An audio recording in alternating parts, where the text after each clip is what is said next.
Daripada aku pusing mikirin Wiro Sableng, lebih baik aku nonton film India saja.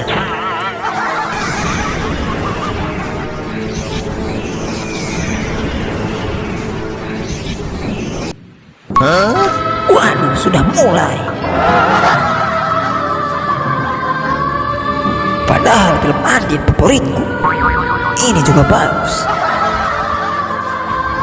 Aku jadi teringat masa muda melihat Kajol.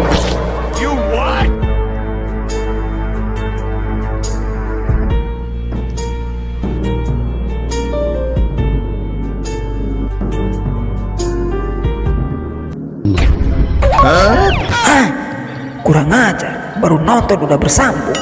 Tadi saja aku nonton film Andin.